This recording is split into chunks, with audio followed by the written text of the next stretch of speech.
All right, Deanna, it's all yours. I don't have any announcements. I have one for Sandra. She wants to thank everybody for, no, we were joking earlier that there's so many people in this class. It's great. We have a big class this time that she's thankful for some people who are turning in their homework late so that she can have time to get through everything. So yeah, somebody just asked me if we could change the due date to Wednesday. If you need more time, by all means, please take it, because the first few weeks of the course, I have a lot of assignments to go through. Okay, that'll change as we get closer to the end of the course. Just keep turning your stuff in. Awesome. Well, thank you all for joining us. We might have a couple join in later. I know it's a little bit later than our last two webinars. I appreciate your flexibility there. Just to kind of reiterate, we said it before, our original speaker for today had some things come up with her children, so she wasn't able to be on today. But I will provide you her contact information so that you could connect with her privately. And Ken Davenport has so graciously stepped in. I've been trying to get find opportunities to get Ken weaved back into us. He's been a Boots to Business instructor for us in the past. He started with our VUI's program when we were actually in his neck of the woods in San Diego in 2018. And then we've not been able to really we've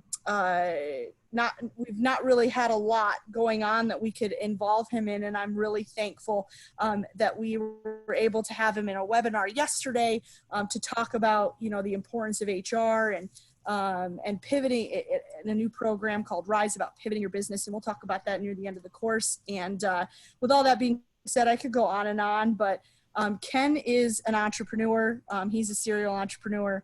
He is, we did send you his bio, but he's kind of the jack of all trades when it comes to knowledge of all the different facets of entrepreneurship. So he can speak on anything. He could speak on HR, which is something he's very familiar with, into business planning, into marketing, into, you know, been there, done that, legal advice, things like that. So Ken, again, I appreciate it. I won't take up any more time. But if you could take a minute and just introduce yourself, a little bit of your background, and then I've got some questions that can get us started off. And then please, for the class, please feel free. You can ask your question live. Just let me know you've got one in the chat, or you can post your question in the chat just like last week, and I'll make sure that it gets asked. Thanks, Ken. Sounds good. Thank you. Yeah, I appreciate that introduction. It makes me sound a lot more knowledgeable than I think I am. The main thing is that I've just been around a while and I've failed a lot. So I think that the reality is that failure is the essence of entrepreneurship, and you learn a ton from the mistakes that you made.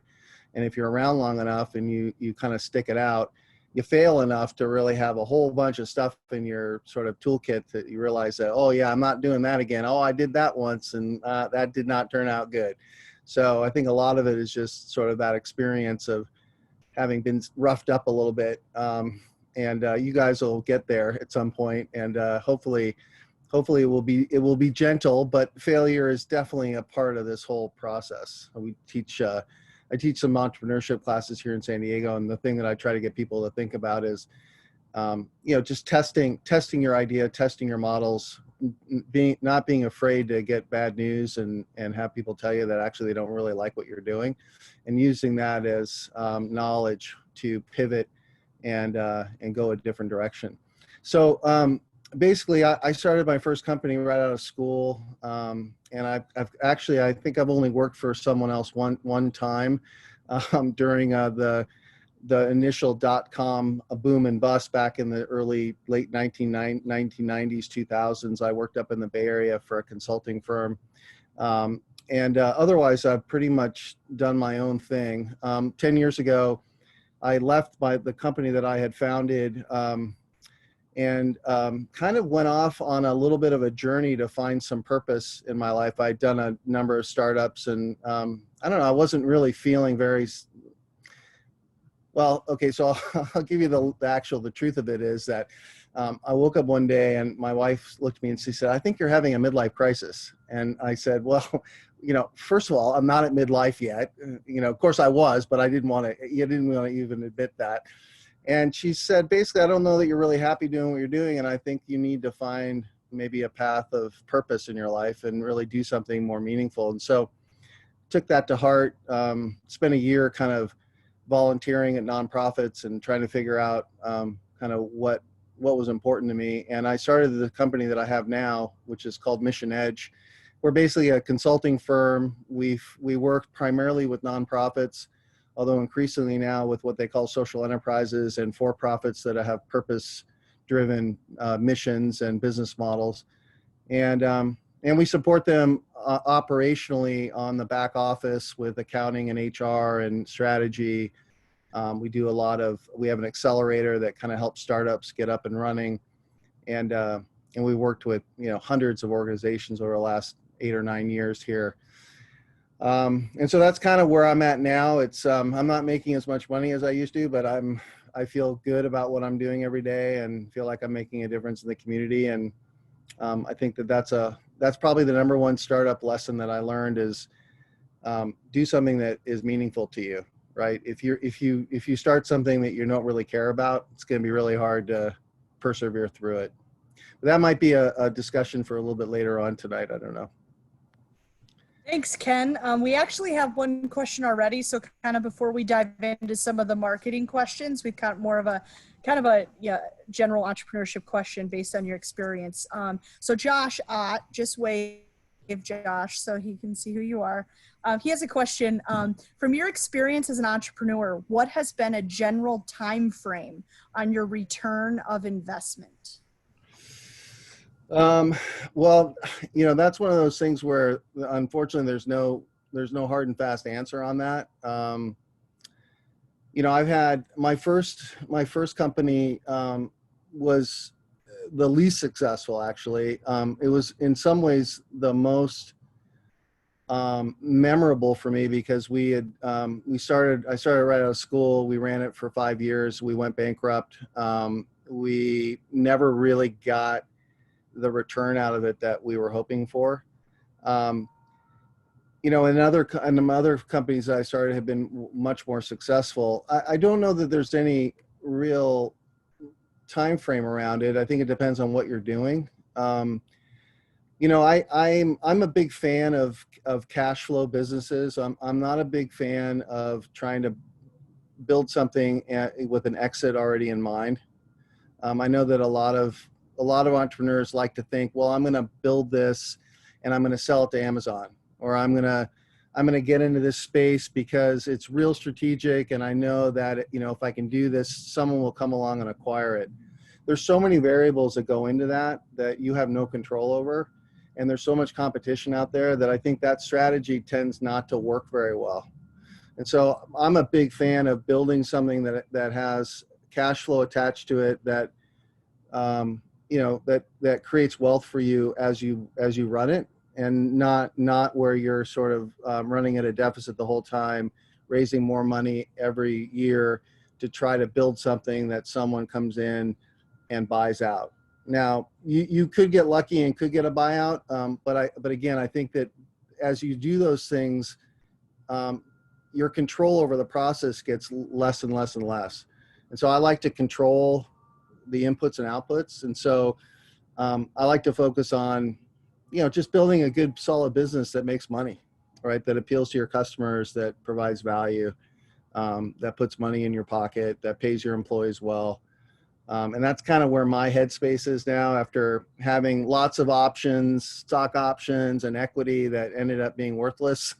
And I feel like I could probably paper my entire house with stuff that I had acquired or built and acquired stock that just never went anywhere. So I'm not sure that's a good strategy. Thank you. The questions are flying in, so we'll just continue with your questions, and then I'll use my questions as reserves. We've just got some really good questions already. So Renee can Ren- wave. I, Renee has a question. Are there tips to reduce risk and exposure during COVID and your employees? So when it's dealing with that, what would be from your yeah. experience? Well, I have Great 22 question. It's a great question because it's very topical. It's something I've been talking to my management team every week about. We left the office in March and haven't been back basically. I mean, I've been back and my leadership team has been back and we hold some meetings there, but our staff has not come back since March 15th or whatever it was when they told us to go home. I really desperately want to get them back to the office. But, you know, I've been also very careful about liability, and I want to make sure that we're not doing anything that puts anybody in danger. Um, you know, my staff runs the gamut from, you know, middle age to, you know, 22, and all in between, all have different health issues. I've got a few who have compromised immune systems. I got an employee that's battled cancer. I've got an employee that lives with their elderly parents. I mean, there's like a whole, when you start to like peel the onion, you start to see that like, it's not just your employee coming to the office and trying to create a socially distanced and clean environment. There's lots of cascading risks associated with it. So we've decided not to go back to the office. I mean, we're going to go back at some point, and it's going to be a shock to the system for all of my employees because I think they've gotten used to working from home in their pajamas. And, you know, I think in general, they've done a good job, but what's been missing for us is the collaboration and the impromptu discussions that go on when you're face to face that don't happen when you have to schedule a Zoom to have a conversation, right? And so, you know, we've been super, you know, focused on following all the county health restrictions. You know, we've got all the paperwork plastered all over our office. We have a thermometer, we've got wipes, we have masks, we have all that stuff. But at the end of the day, you have to sort of balance what happens if one of your employees gets sick and they go home and they infect other people. You know, I mean, beyond just the personal impact that has on one of your employees, you know, the liability is something that you really have to think hard about. And in this society, you know, we're fairly litigious, and I don't want to open ourselves up to undue risk. So you have to, and I think everybody's different and every business is different. My business tends to work pretty well remotely, but there are other businesses that don't. So it kind of depends on what it is that you're doing. I don't know if that really helps at all, but I would say follow the law to the letter. Like you have to like do everything that they're telling you to do, even if some of it's silly, and a lot of it is silly, but just do it all. Document the hell out of it. Just make sure that you cross your T's and dot your I's and protect yourself as much as you can. And can you just explain a little bit, one thing that struck me yesterday when you were on our other webinar, kind of talking about, you know, some of the things that you and the rest of the leadership made a decision on. One thing that struck me, and I'll share it, but was that Ken, I'll let you share it actually, about cutting your salaries to keep people employed. Yeah. I just, that really struck out to me. Could you kind of just talk about that a little bit? Yeah, well, so when COVID hit, you know, COVID came at a bad time for us, and I'm sure it came at a bad time for everyone. So I'm not saying anything that everyone else doesn't feel. But you know, we had really kind of consolidated the team, and we had a lot of initiatives that were going on that were really promising when COVID hit. And I felt very strongly that I didn't know what was coming, but I wanted to try to keep the team intact. I feel like I finally had the team that I'd been trying to find for the last 7 years. And one thing I didn't want to do is have to lay people off if things went really south. I wanted to try to figure out how do we keep everybody here. And of course, at the time, you know, I didn't think COVID was going to go on for 5 or 6 months. I thought it was going to go on. You know, I thought we'd be back in a month and everything would be fine, right? I did a lot of wishful thinking, probably. but we were looking at the unknown. The one thing I didn't want to do is pretend like everything was fine, have this thing go longer than we thought, and then end up having to lay off half the staff because we were out of money. And so my leadership team and I sat down and I said, look, I think the right thing to do is for us to take a 20% pay cut off the top, do it right now, do it early. Let's go to the team. Let's ask them to also contribute something. And we asked them to work 4 hours a week less. So we asked them to give us back 4 hours basically, so that we would pay them 4 hours less every week. And that would save us essentially, that's like a 10% pay cut. But it wasn't really a pay cut because I wanted to protect their salaries where they were. So we just asked them to work less essentially. And I will tell you that I was surprised at the reaction. I mean, look, as an entrepreneur, I've cut my salary many times. Like, I've always been the one to, like, sort of take it for the team. That's just kind of what you do. So for me, it wasn't that big a deal. I mean, I've gone, I cut my salary 50% a few times because we were in trouble and I was trying to figure out how to make cash last. So for me, it wasn't a big deal. But for them, the signal was that, hey, you really care about the company. You really want us to be successful. You really care about us. And it had a big impact. I mean, the attitude, they really went home and worked hard. Now, that was 5 months ago. So, that doesn't last forever. So we're having other issues now in terms of productivity and keeping people focused as they are away from the office for as long as they have been. But it really did a lot to kind of kick this thing off with a team mentality, saying, hey, we don't know what's coming, but we're going to do this as a team, and we're going to lead by showing you that we want all of you to stay employed. Thank you, Ken. We got a couple more here. Mickey, you can wave if he's on. There he is. So he just it's very impressive. Can you just share a little bit about maybe some of the sacrifices that you had to make on how you turned Mission Edge from a 20K company into 1.6 million with 25 employees? Oh my God. Yeah. So, because I know you could go on and on, I'm sure, with all different things. So, kind of just slicing it down, like what are some of maybe the sacrifices or the big risks maybe you had to take for that? I think that, I will tell you that it wasn't until last year really that I was making even close to a salary that you guys would recognize as being, anything significant. Right. So, I kind of did the founder thing, and I basically said, look, it's more important to me that this thing succeeds than it is for me to get every dollar out of it. And, I think, my wife and I had a lot of conversations about that, and, she's very supportive, but I think at certain times I wondered, well, geez, maybe I'm leaving too much money on the table and I should go do something else. But I'm a bit stubborn. And so, like, I didn't want, once I got into it, I didn't want it to fail. And I wanted to make sure that it succeeded. Even if I didn't run it forever, I wanted it to exist. And so, I took a lot of pay cuts over the years. And, I kind of, for a long time, I had 2 or 3 employees making, more money than me. And to me, it was worthwhile because they were doing work that we really needed, and I didn't want to have to do their job. And so for me, it was kind of worth having, worth doing that. I will tell you that this really was probably the hardest startup that I've done. And it was because the social sector is very undercapitalized.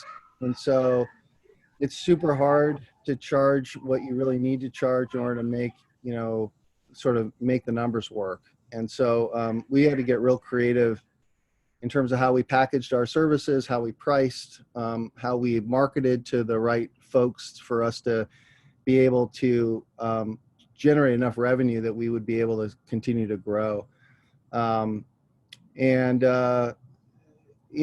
so I think for me, it was mostly just sticking it out long enough to pivot enough times to find the right model. And so for me, the lesson is, And I'm not saying don't ever give up, because my first startup, I should have given up like 3 or 4 years earlier. Like I didn't give up soon enough. And I look back on it now and I thought, wow, in some ways I wasted a few years there where I was kind of, I was going up the wrong hill. I was definitely traveling on the wrong road. So I'm not saying you should never give up, but I think that there's a fine line between persistence and stubbornness. And I think in every situation you have to figure out which is which. But for me, I was just not going to go down, I was going to go down swinging. I mean, I was not going to let this thing go unless I was completely convinced that I just couldn't do it anymore. So it's kind of, the sacrifice is just sticking it out every day and continuing to pivot until you find the right solution, the right model. Thanks, Ken. A question from Heather is wondering, if you could explain a little bit on how you broke into industries that were new to you. And she uses the example, for instance, dental aesthetics. Yeah. So like I've done a couple of healthcare startups. The first one I did right out of school was actually a startup in medical imaging space.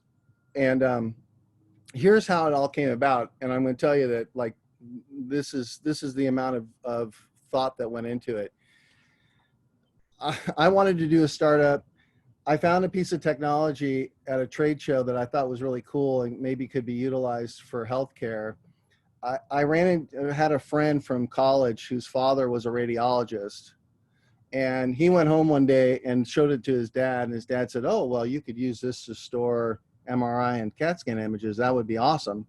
He came back, we had a conversation, and the next day we started a company in medical imaging, and I knew absolutely bupkis about any of it, right?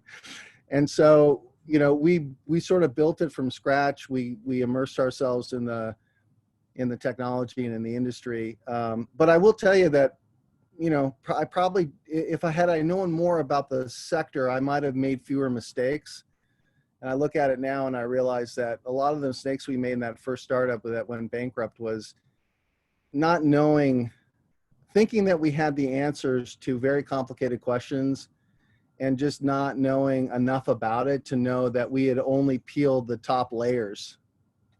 And of course, I think in every startup, you don't know what you don't know. But I think if we'd had more domain experience, like if we'd had a radiologist on our team, we probably would have made fewer mistakes and the results might have been different. So, I think it's probably natural that you're going to maybe get into a sector you don't know a lot about. And I don't think that's a deal killer, but I do think that you have to surround yourself with the team. You need to augment yourself with the teammates who bring skills and experience that you don't have.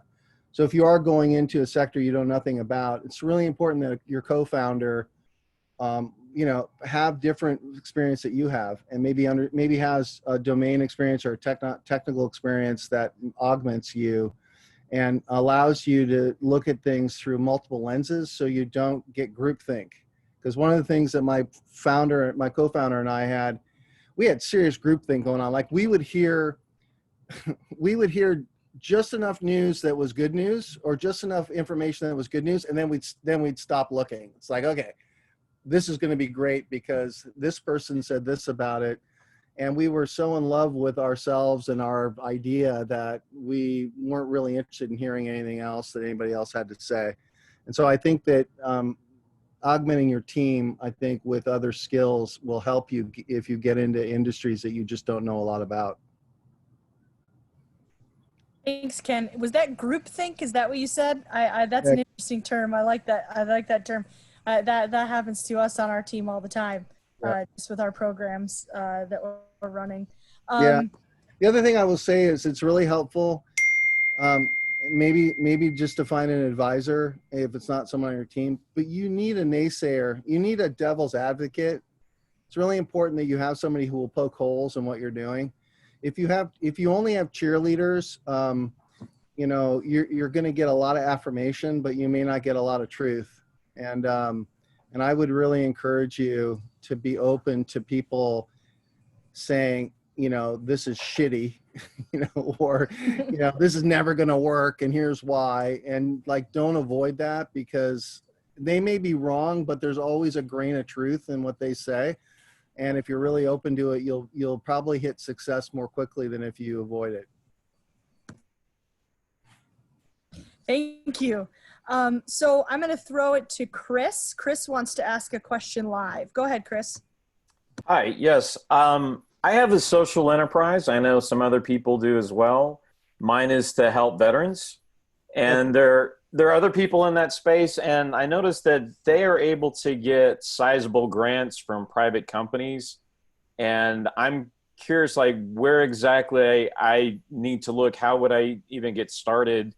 And, you know, try to narrow down that process, and what exactly I would need to pitch to a company to get a sponsorship like that or a grant. Yeah, so that's a good question. Let me ask you a few questions. So you have a social enterprise. So are you already incorporated? Yes. So we're still in the ideation phase pretty much, but I've got a solid plan. It's a web portal for veterans to find services and for the services to find the vets. So are you a nonprofit or for profit? So it's for profit. I do have a sister nonprofit that I can use if I need to, but my focus is the for profit. Okay. Yeah, so I've done a lot of work in the veteran space, particularly on the nonprofit side, and I think most corporate donations are focused on nonprofits, right? So I think you may need to utilize your sister nonprofit in order to kind of make the pitch. This is not across the board, but I think that most corporate foundations are giving money the way any charitable foundation is, and that is really designed to kind of help the community. And most of that money is earmarked for nonprofits. I don't like that, because I think nonprofit, like we try to lessen the emphasis on nonprofit or for-profit and focus on like what it is that you're doing and how you make money and how you sustain yourself. But the market is not there yet, and there's still this dichotomy between the for-profit world and the nonprofit world. So I think if you certainly can apply for grants. You can apply for corporate grants. Most big companies who have foundations have grant applications on their CSR pages. Boeing is a good example.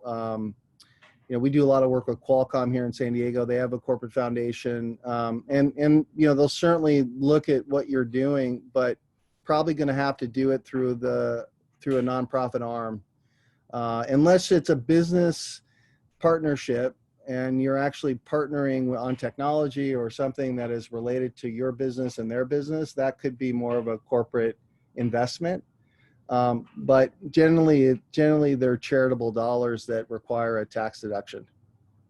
That's my experience, which is not to dissuade you from, focus on the for-profit. I love that. I mean, we teach every nonprofit here that you should be thinking about earned revenue, and you should be thinking about the sustainable business model. Shouldn't be thinking about grants and donations as your model, right? That's not sustainable over the long run. And that's why most nonprofits fail over a period of time, because while they may be able to get their first donations, getting donations over years and developing those relationships is very, very difficult. And so if you have a revenue model, I think that you're in a good place, and I would definitely pursue that. Thank you. Thanks, Ken. I'm going to throw it now to David. He's got a loaded question. So go ahead, David. Hey, Ken. Dave Deary here. I'm also in Southern California. I'm just up the road from you in Marietta. Oh, cool. Yeah. But so I had a nonprofit business in San Diego. And so kind of curious, do you ever turn down business? And the reason I ask is I agree with what you're saying. I don't run my nonprofit, nor have we. Everything we offer, we'll charge this much, but we'll go find the sponsorship dollars. What people pay for our services, we'll pay for the program, and additional money that comes in, we add value to the existing programs. That's more we can give our students. But there's sometimes that, because we service the active duty military, trying to get inside the blue line and talk to the active duty, boy, there's so many organizations out there that love to be able to do that. Mhm. And so we're very careful who we want to partner with. So have you ever found a situation where you've maybe taken on a client that you wish you wouldn't have, or maybe you are interviewing somebody and you don't want to take them on, but you also don't want to get the reputation? So how do you either get out of a relationship while maintaining, a relationship, or not get into a relationship without hurting a relationship? Does that make sense? Oh boy, it makes sense. I feel like I'm having flashbacks. Sorry, man. Sorry. No, it's okay. I know a guy though, if it'll help. No, I mean, we took on a lot of business in the beginning that I had to sort of gracefully divorce. And a lot of it was just trying to figure out like, who is our model customer? Like who should we be working with and not working with? Some stuff just doesn't work. And even though it looks good on paper, after your first month of working together, you may realize that, this is not what it appeared to be. So the key really is always, how do you extricate yourself, right? I also would say that the most important lessons that I've learned is actually not what business to do, but actually what business not to do. And I think that if you focus on kind of what you shouldn't be doing, it's very helpful sometimes, because as you look at the market often seems big and seems like there's a lot of opportunity. But at the end of the day, you really need to figure out which clients are the right fit for you. And in the beginning, of course, I would have said yes to anybody. Like if someone had asked me to, park cars in their parking lot, I probably would have said, oh yeah, we can do that. I mean, I just was trying to build a base of business and try to develop a kind of a critical mass.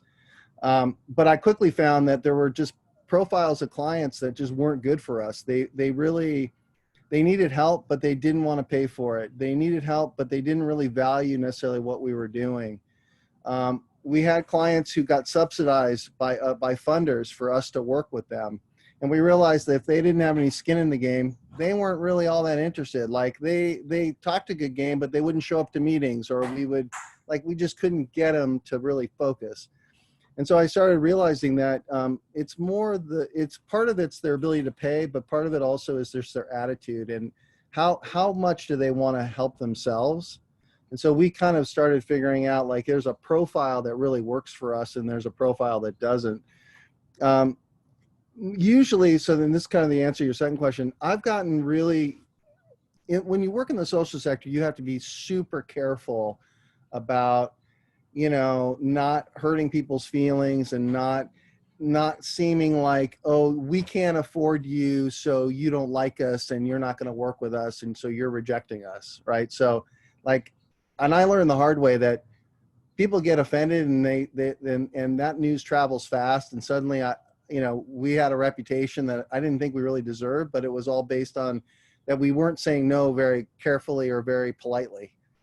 Right. So we've gotten to a point where like I have a whole list of partners that if we meet with somebody and we can't help them, I try to help them anyway by referring them to people who are probably better suited to them. So I never let them leave empty-handed.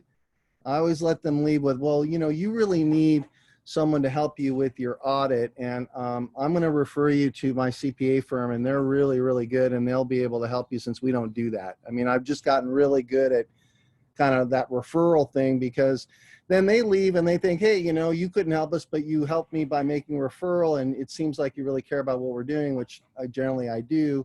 And it kind of, they leave kind of feeling good.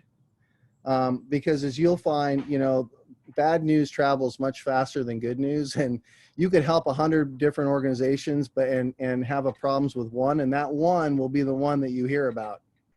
And I've had a lot of that. So I don't know if that answers your question, but No, yeah, it's kind of it's a little different because I say no to donors and sponsors. okay. But then it's like, okay, why are you saying no to money? And then how do I tell somebody essentially, and I try to tell them it's not a good fit. So we've actually put some guardrails, some minimum requirement, like you need to come to one of our graduation ceremonies and meet our students and see what we're all about to make sure we're the right fit ahead of time, because I don't want a one-time $10,000 donation. I want 10 grand every year, Right. Right. type Yeah. of thing. But I was just kind of curious if you encounter, anything like that in San Diego. So thank you. I appreciate it. Yeah. No problem.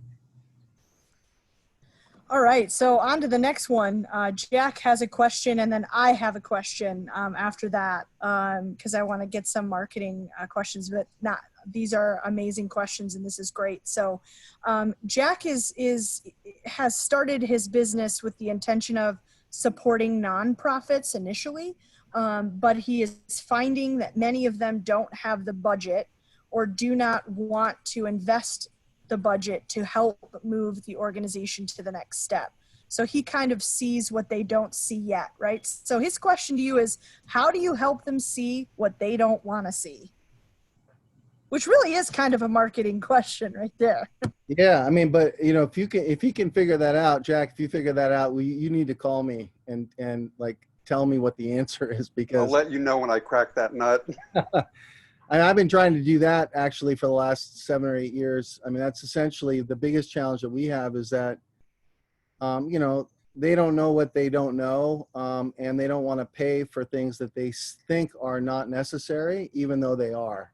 And it's a tough one, all the education in the world, and we kind of attacked it from an education standpoint and tried to give them more information about kind of what they're missing. But unless you have a leader who really understands why it's important to invest in the organization, then it's very hard to get them to do things that they feel like they can't afford.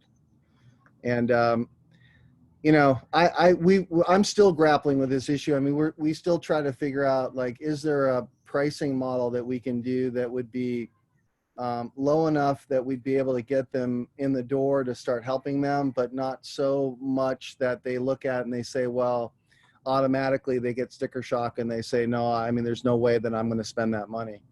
And then the other option is that, we've also taken a little bit of a classic social enterprise approach and say, look, if we can get a handful of boys and girls clubs or YMCAs or large organizations that can't afford to pay, full price, then we can sometimes subsidize work with these smaller organizations that, can't afford much. So we give them a super big discount just to get them up and going and try to help them move along. But one of the challenges when we started Mission Edge is that we didn't have those big guys to subsidize us. So we were just working with the small ones. And what would happen inevitably what would happen is this. So the conversation would go like this. We'd say, okay, well, we see exactly what you need, and it's going to be $1,200 a month in order for us to help you get to where you need to go. And then I'd say, really, we've really looked at it. And then they'd say, well, geez, I only have $800 a month. That's all I can afford. And of course, I'd say, oh, well, I'm sure we can do something for you for $800. And so I'd say yes. And then what would end up happening is that, they still needed $1,200 worth of work. And their perception was that we should be doing all the work necessary to get it done correctly, even though we're only paying me $800. And that's the kind of thing that I realized that we just can't do, because they're always going to be disappointed and we're always going to be underwater financially. Right. So in some ways, the answer to this is just finding the right customer who really understands what they need. And it really comes down to the leadership. I mean, I just think that, if you have leaders who are strategic, who want to grow, who understand that investing in the organization is important, then you'll probably have some success. But if you don't, then you could really go broke trying to sell them stuff that they're just never going to say yes to. Yeah, the big thing is that I'm finding like a disparity between, tactical level and strategic level thinking.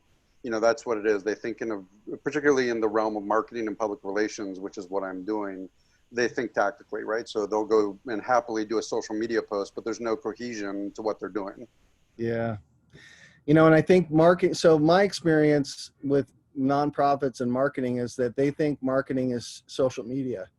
And that's what they think it is. And so like, you know, they think as long as they're tweeting and Facebooking and Instagramming or whatever, that's a marketing program. And it's not. And it, without the strategy attached to it, without the goal, you're just making noise, right? So Absolutely. totally get it. You know, and I think one of the challenges for you is that if you look at like a Maslow's hierarchy of needs for nonprofits, like marketing is like kind of way up at the top in their mind. They're like, they think they need it, but they think if they hire an intern to do social media, they've covered marketing, right? And so, you know, you're up the food chain a little bit, which is why I think you need to, my advice to you would be to be really mindful about the kind of client you're taking on. I think you need someone that has a budget, that really has strategic goals that you can really help to leverage, because the smaller guys are just not going to want to pay for probably what you're doing. Thank you. Jack, just to speak from experience, you know, I work, obviously IVMF is a nonprofit, and we have struggles with getting, you know, veterans and military spouses to take our programs sometimes too, because they don't realize how much they need it, or that what they're trying to find we can offer in one program, you know, or what all these other companies have bits and pieces of, all these other organizations out here. We have it all, you know, in-house in one package, and our programs are free. Yeah. So, you know, so I think that's a problem that a lot of companies have. I would tell you from a nonprofit's perspective that what goes a long way for us is program referrals. Yeah. So that is our number one recruiting. I mean, over 60 to 70% of our applicants come because someone else that they knew and trusted referred them to the program. So, you know, investing in your current clients that you have or past clients and asking them if they can be, you know, a marketing tool for you to provide you leads or to share information. Hey, you liked our business, or providing an incentive for them, you know, to come back, or, you know, if you provide us some referrals, here's something we can do for you, type of a thing. So referrals help a lot. So, I mean, for us, it's as little as, hey, we're going to give you a free Arsenal pen. Can you give us a name of somebody else? I know that's a little different, but you know, we're on a smaller scale in that regards, but those are just some of the things, you know, that we've done as well. But I know it's a struggle there. It's really about the buy at the end of the day. I mean, I'll tell you, every CEO that I've met with has fallen in love with everything that I've said to them. And kind of speaking to what you said about the intern, part of my model builds around that concept, right? Is how do we get them the biggest bang for their buck at the end of the day? And that's why I want to work with nonprofits. But, you know, honestly, I've got those referrals. They're just for-profit companies. That's kind of what I've had to do with my business model, that had to shift it to being, you know, primarily focused on for-profit, because, you know, the nonprofit people just aren't willing to engage at the level that they need to. Yeah. Well, I think that's the smartest thing you've done. And I wish I'd done this 4 or 5 years ago, is to build a part of your practice in the for-profit area, right? And not be completely dependent upon nonprofits, and know that your for-profit work can help to subsidize some entry points into the nonprofit space, even as on a volunteer basis, or as a giveaway, or as a give back, or whatever. And you start getting some nonprofit qualifications and some referrals, and then suddenly you may get some paid work in the nonprofit space. But I would tell you, my lesson I learned from Mission Edge is building a business in the nonprofit sector is really hard and not very smart. And so I would tell people, just don't do it, because I did it, and it took a lot of work to get to where we are today. And a lot of our work now is with for-profits and with corporate partners and stuff that actually subsidize a lot of the stuff we do with nonprofits. So it's just a tough model. It really is a hard model, because nonprofits, you know, they are generally underfunded, and you know, they're not really big on the kind of strategic investments that you're talking about. Thank you. Yeah. So I think this is a good leeway into my question, Ken. Kind of talking more about marketing. As we're thinking about marketing strategies, from your experience, what are some of the important factors to think about when when thinking about a marketing strategy, or maybe even so much as important questions to ask yourself or answer?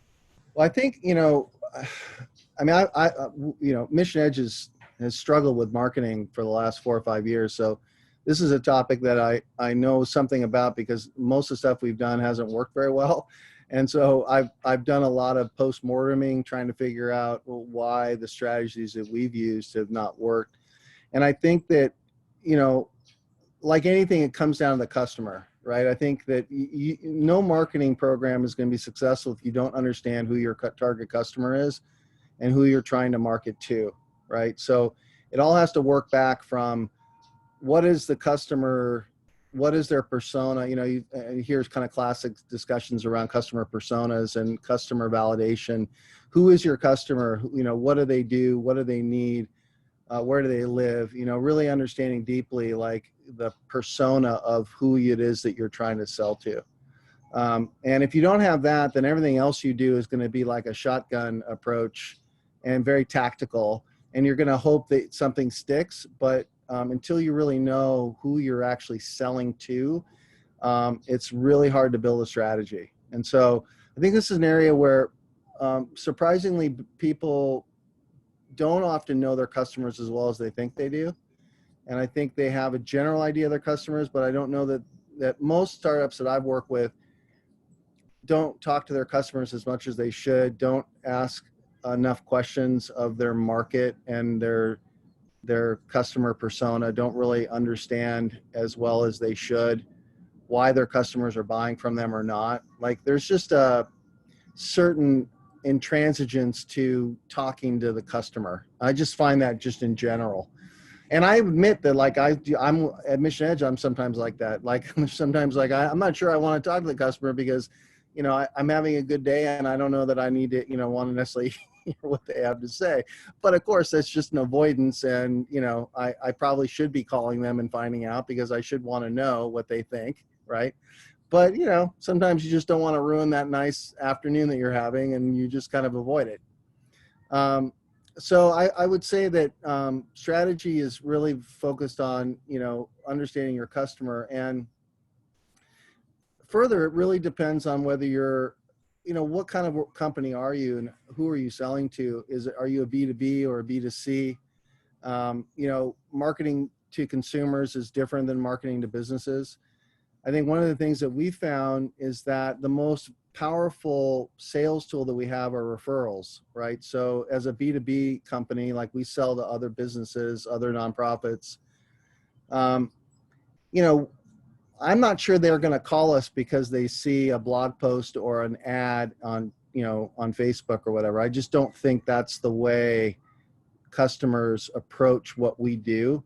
I think they call us because somebody's referred us. And I think 98% of the customers that we have probably over the years have all been referral based. And so our marketing then got focused on how do you get people to refer more to you? How do you incentivize your current customers to refer new customers to you, that kind of thing.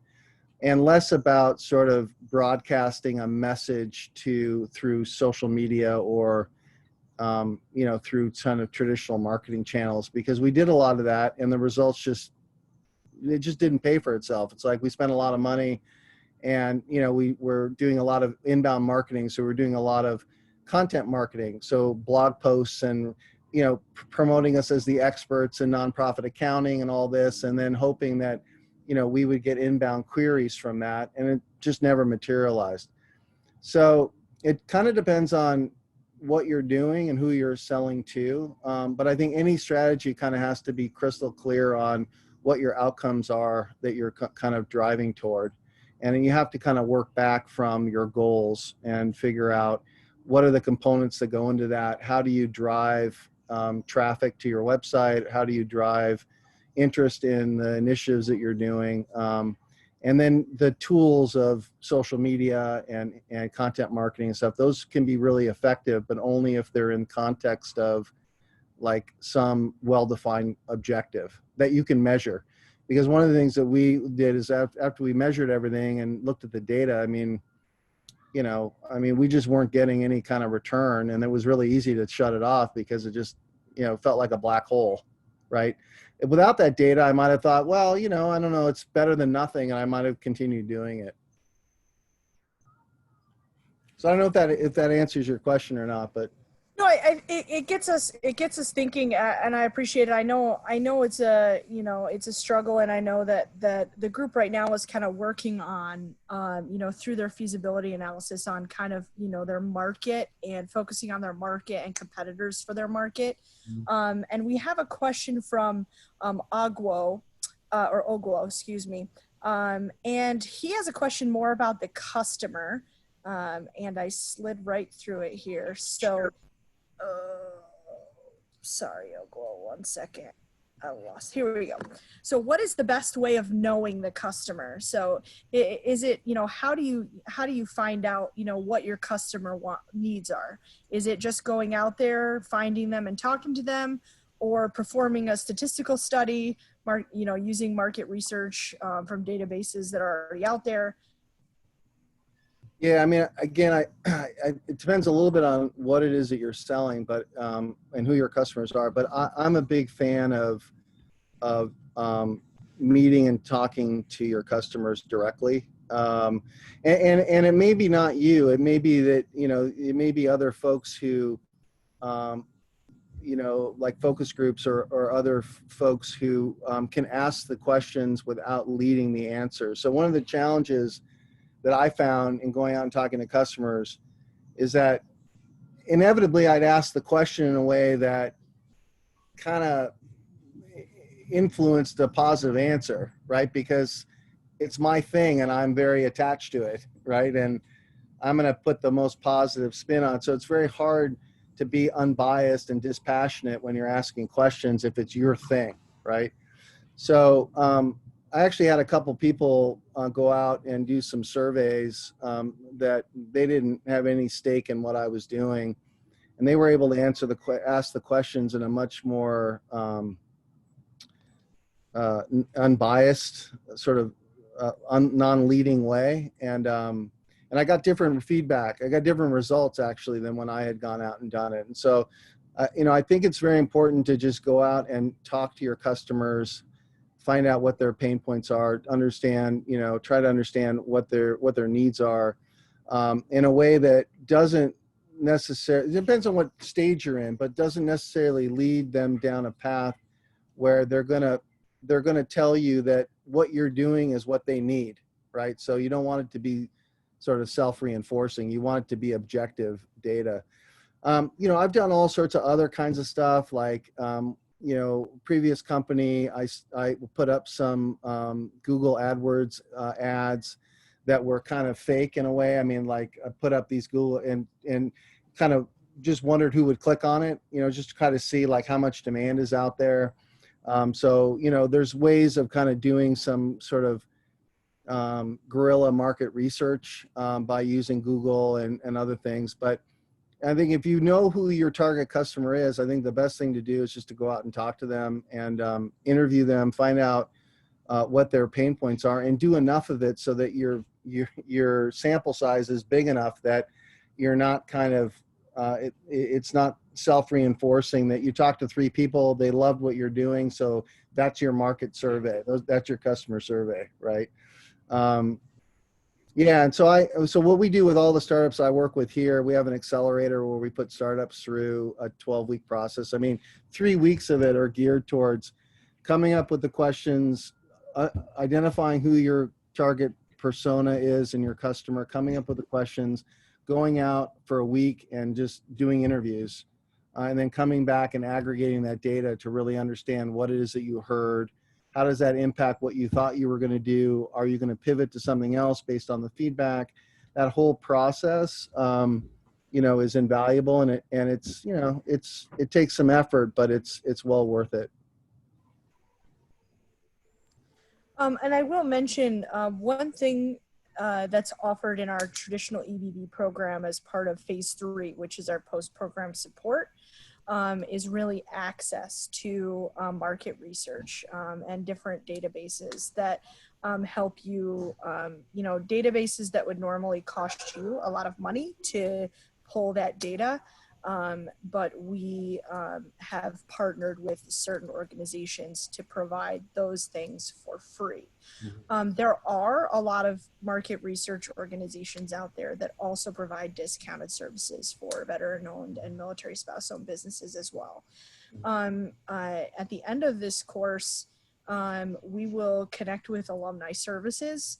We will have a webinar that will be pre-recorded for anybody who wants to join, but kind of to talk to you about some of the resources that that you can access as a graduate of this program specifically, and in the larger realm of IVMF.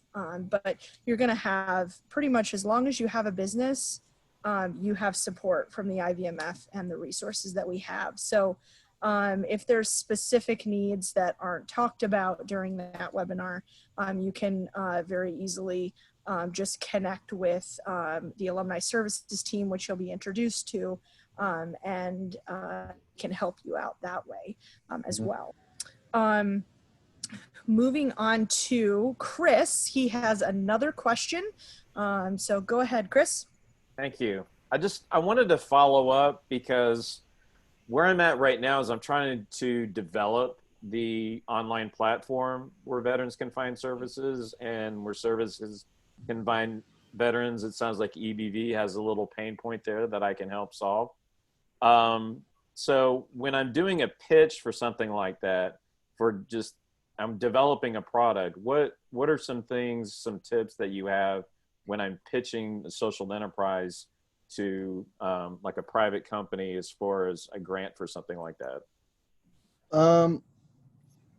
Well, I think who you're pitching and what you're pitching for makes a big difference in kind of the approach. So if you're pitching a private company for investment or, for an investor, for instance, that's going to be one set of criteria. If you're pitching a philanthropist or a corporate foundation for foundation dollars, they're going to be focused on a slightly different sort of set of criteria, right? So, the corporate foundations are going to be looking mostly at impact and about the state of the problem that you're trying to solve. So your impact model, for lack of a better term, is really the business model that they're going to be concerned about. So, what are the challenges that veterans are facing? How does what you do help them with services that are necessary to helping them transition, get off the street, whatever the issues are, right? They're going to want to know what impact on the community that this is going to have, and that's going to be kind of how you pitch that. For the investment side, it's more of a traditional investor pitch, and I think the challenge with software, and I've been through this a lot, is having enough traction and enough of a proof of concept that investors will look at it, even corporate partners will look at it and say, you've got something here, like people are using it, and it's a little bit of a chicken and the egg thing, right? Because the common conversation I would have with investors is, yeah, well, when you get some users, come back and we'll talk about, giving you some money or making an investment. I'm like, well, if by the time I have users, I might not need you. I need your money now, right? And that's why, this whole notion of kind of minimally viable product and kind of bootstrapping, putting something together that is a proof of concept that shows the value that you can get some traction on before you go ask for money is super valuable if you can do it.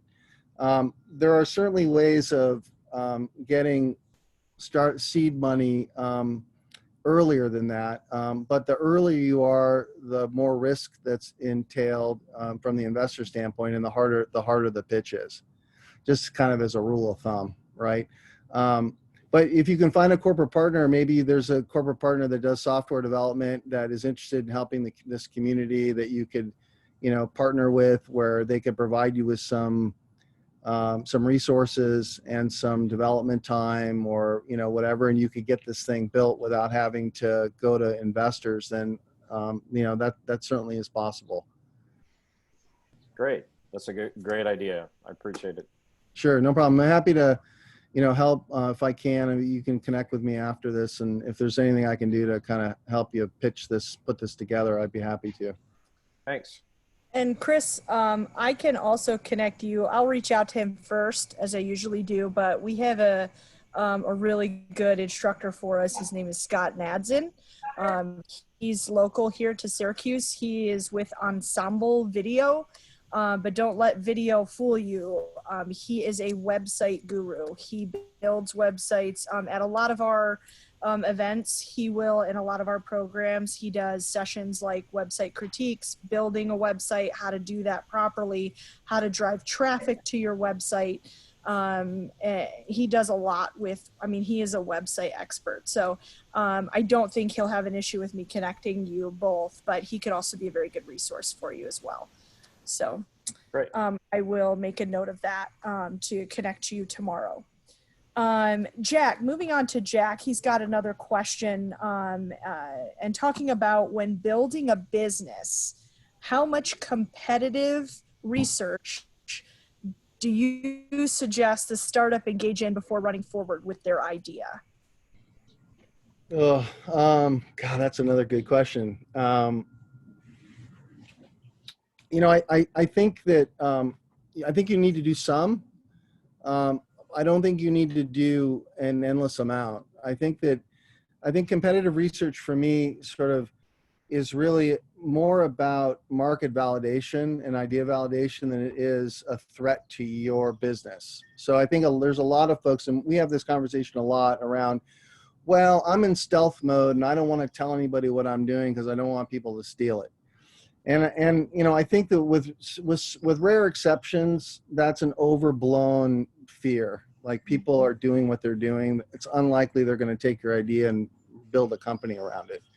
And I think competitive analysis is a little bit like that as well. You don't want to go into a market where there's no competitors in general, because my natural theory is that if no one's doing it and I'm the only one who's thought of it, it may not be a very good idea, because I'm just not that smart, and I just know that if it's a good idea, other people would be doing it, right? So I think there's a market validation piece. I think investors want to see that you understand the competitive landscape. You can do a SWOT analysis, with the competitors that you have in terms of their strengths or weaknesses, their threats in the market, opportunities. And I would encourage you to do all that. I think that basic business planning stuff is important, but I guess I wouldn't get too wrapped up in the idea that just because there are competitors, there's no space for you, or because there are other people in the market, you should go do something else. I think in general, often other people in the market is a validation that there's an opportunity, and I actually don't let it dissuade me. I actually think that it's a good thing. Just kind of depends on what you're doing and where you are, but I wouldn't get too wrapped up in doing this endless sort of competitive analysis only to find out that, oh geez, there are 5 other companies doing this, so I should probably not even try. So, at what point do you consider that you may just be oversaturating the market? Well, I think that's a different question. And, I think that gets down to more of the value proposition and your sort of analysis of what value you're providing to the customer. So it's not necessarily that there aren't other people who are providing services similar to what you're doing. The question is, can you find enough customers that really value what your offering is, right? And, I think oversaturation, can be an issue depending on what it is that you're doing.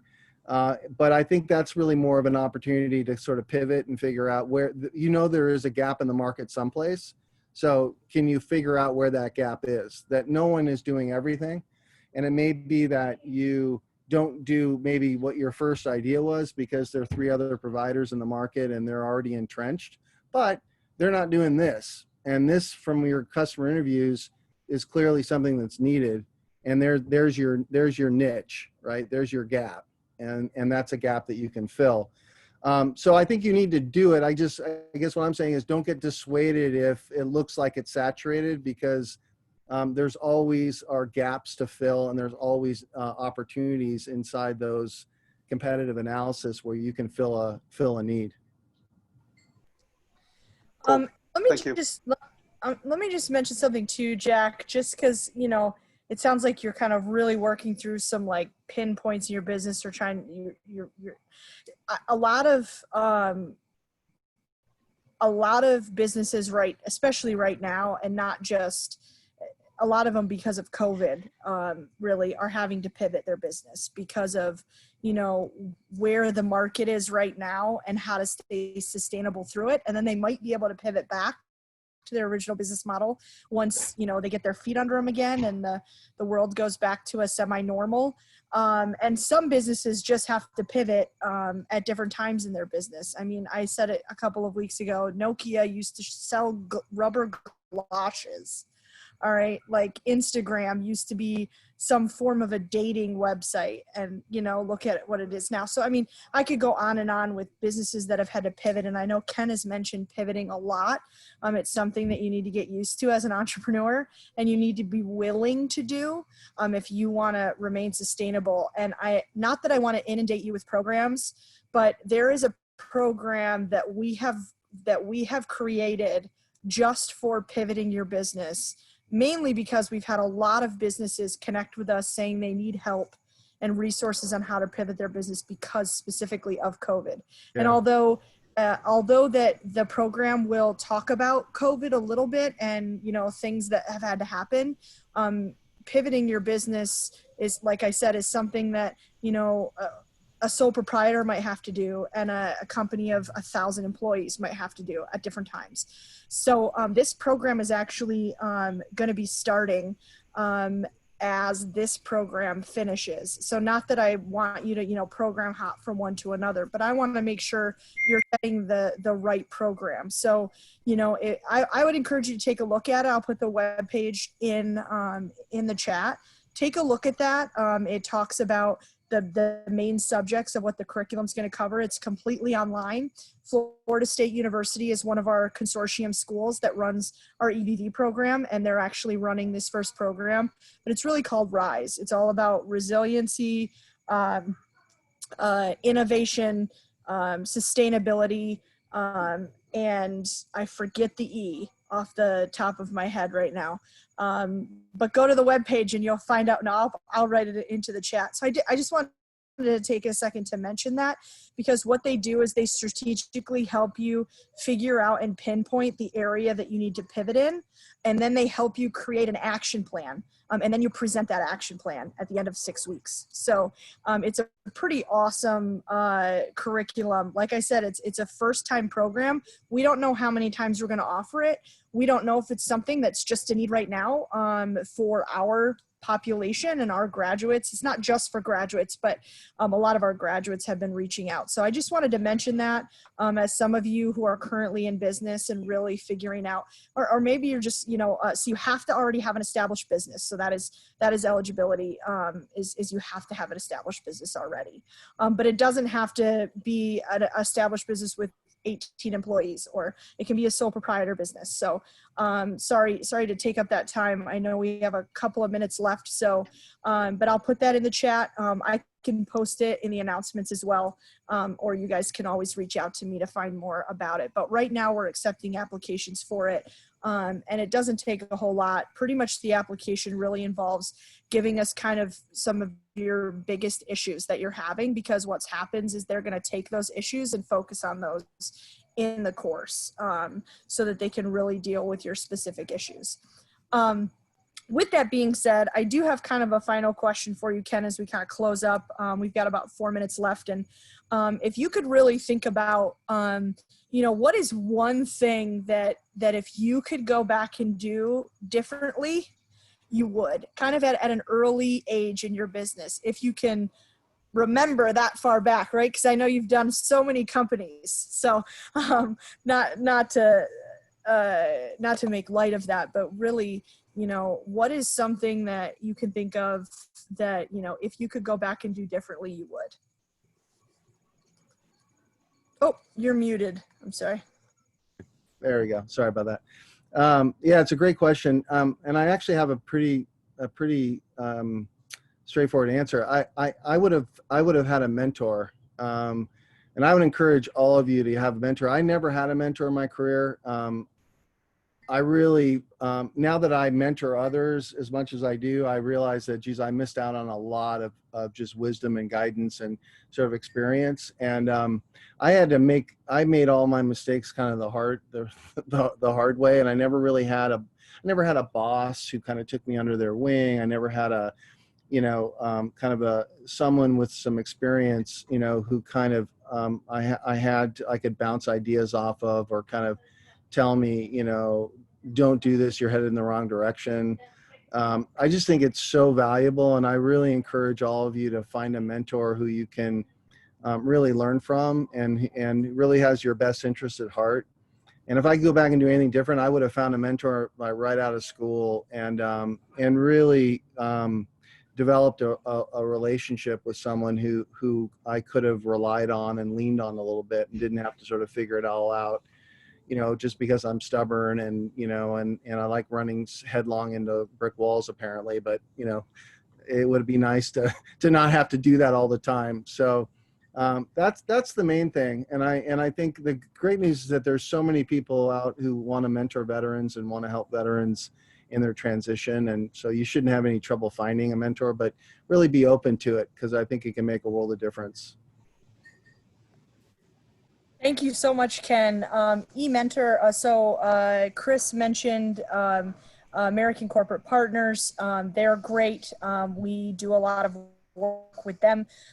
There's also a company or an organization called eMentor, which we offer to program graduates as well, so we can get you connected. Sometimes eMentor, what we do is we do the initial match, and then it's up to you to connect further once you have the initial match and the initial couple of meetings. And then if you realize, sometimes you realize it's not the best fit, you connect back, and there's no harm, no foul on either side, and then we would connect you with another mentor. But I would encourage you, as a person that's not an entrepreneur, and just someone in life, I think it's good to have, Josh was mentioning, so I shouldn't ask my grandma how I'm doing, right?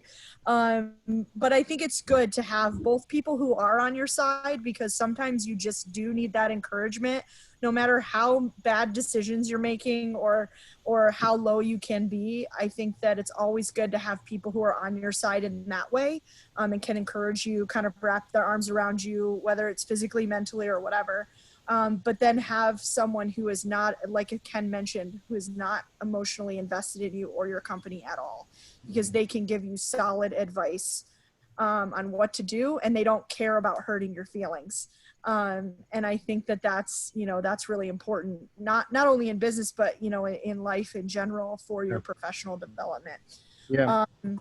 I would also just add, check out, there's a company called Veterati, which is a great organization. The founders are friends of mine, actually live in Arizona, but they've been at this for 7 or 8 years.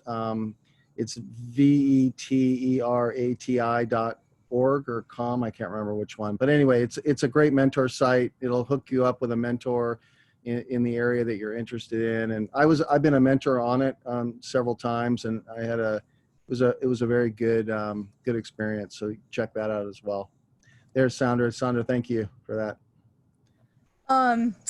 Heather also had a question about SCORE, and I figured I'd just mention it to everybody.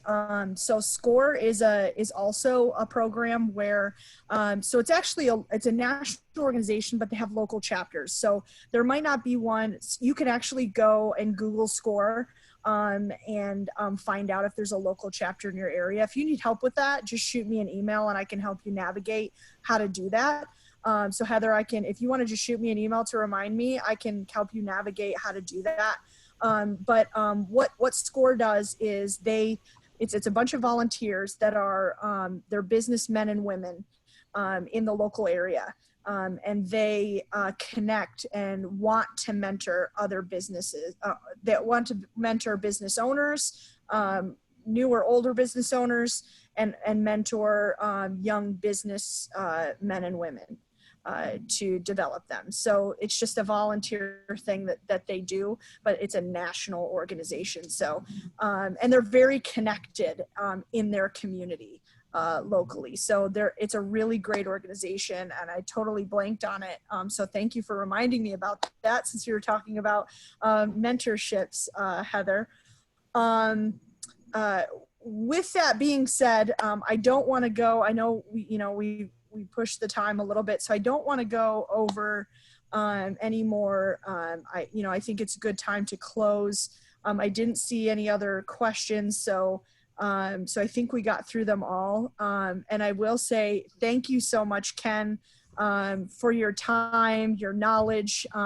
You may not think you've done much for us, but you have, and provided us with a wealth of knowledge, and just from your experiences. And I really appreciate you joining us, especially stepping in. I thank you. And any closing words? No, just, you guys, I mean, I say this a lot to veteran groups that I talk to, but, you guys have all the skills and all the talent to be successful in whatever you do. And you're actually much better situated to be successful entrepreneurs than non-veterans. So just go do it. And, you're going to fall down a few times, but you'll get back up and keep at it. And I have no doubt you guys will be successful in whatever you do. So, persistence is important, and you guys have that in spades. So just go for it. Thanks again, Ken. Thank you, everyone, for joining us. We'll see you next week with the man you watched in the video, Tommy Karam, or if you have not watched the video, watch it. This week, it's a personal branding video.